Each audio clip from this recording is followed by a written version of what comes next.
Here's some things I think that we should believe on. Some things that I think we should believe on. Number one, we believe in the existence of God. I just want to start there. We believe in the existence of God. I don't have time to dissect every false argument, but we believe in the existence of God. We believe in the oneness of God. Hear, O Israel, the Lord our God is one God. I'm not talking about somebody's particular doctrines. I'm talking about the oneness, the congruity of God. That there is no distance or difference between God saying a thing and doing a thing. It's all one. If God says it, something has to happen. Therefore, there's no separation of God from him saying a thing and doing a thing. When God said, let there be light, he didn't then go find light. Light just came because God said. We believe in the oneness of God. That the Son says that I and the Father are one. There is no shadow of turning. There is no space in the character of God. Hear, O Israel, the Lord our God is one. He is holistic. He is complete.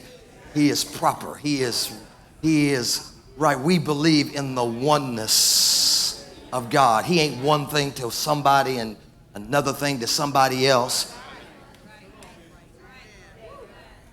We don't need one God to the Asians, another God to the Africans, a God to the black man, a God to the white man. Hear, O Israel, the Lord thy God is one.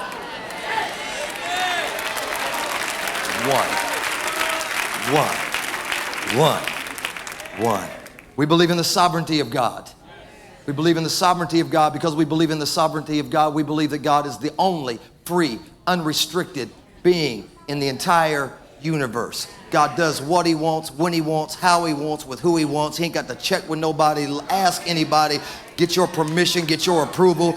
There's nothing outside of his jurisdiction, whether it's an outer space, inner space. God, nothing that is outside of God's ability to govern it. Everything that is, according to John 1, came into existence because of the word that came out. I'm preaching fast because I got 2 minutes left.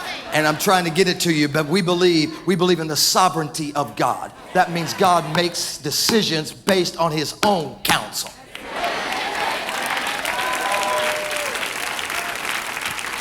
Nothing is over God. Anything that's over God is God.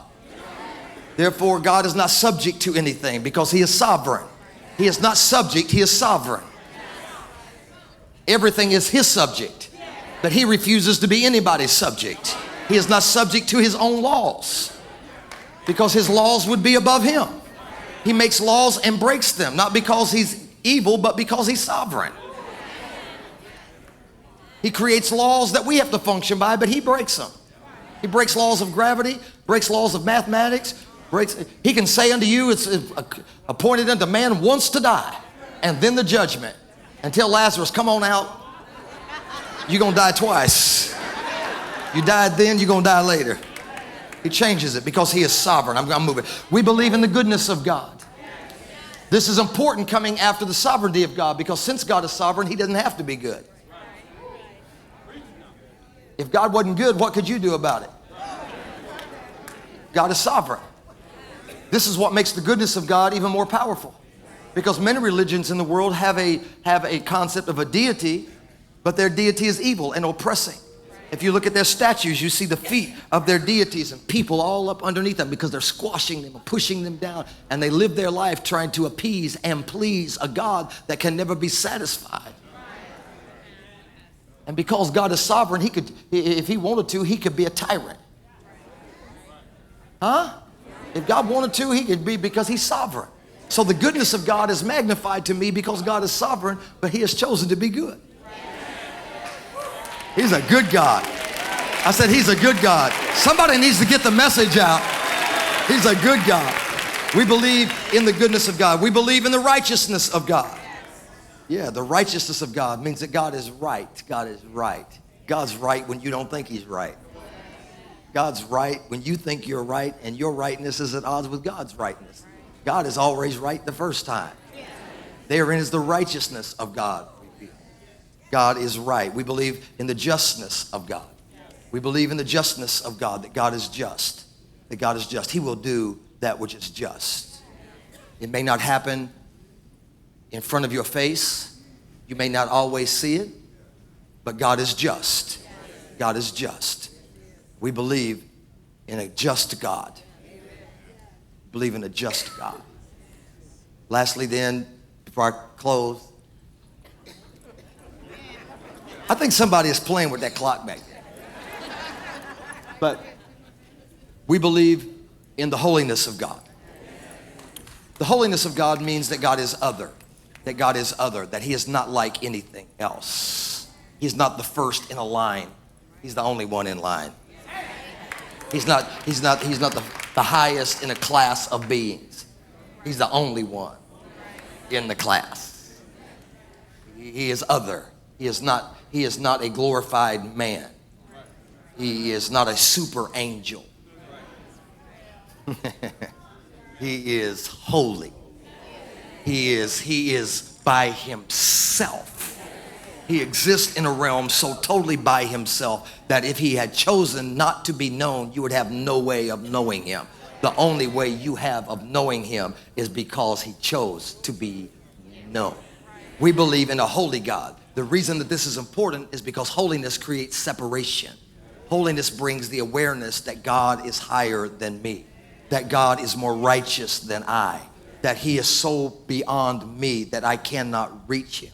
But because he is sovereign, and because he is good, and because he is righteous, and because he is just, when nobody could make him do it, because the holiness gap was so big that I had no way of reaching him, I had no way of saving myself, that a holy, righteous, just, good God wrapped himself in flesh and came to earth on my behalf and said, I found a gap, so I'm going to stand in it. Because holiness created separation from me. The reason for the Old Testament is so that you understand the concept of holiness. So that you understand the concept of holiness. Don't come up to this mountain. Don't come behind this veil. Take your shoes off. You're on holy ground. Go 2,000 cubits behind the ark. The reason for the Old Testament is so that it creates within us an understanding that we serve a God who is so holy that he is unapproachable. That there is a vast difference and a distance between you and God. It doesn't make sense in the Old Testament because it's only when the New Testament comes where the New Testament shows God becoming nicer and nearer.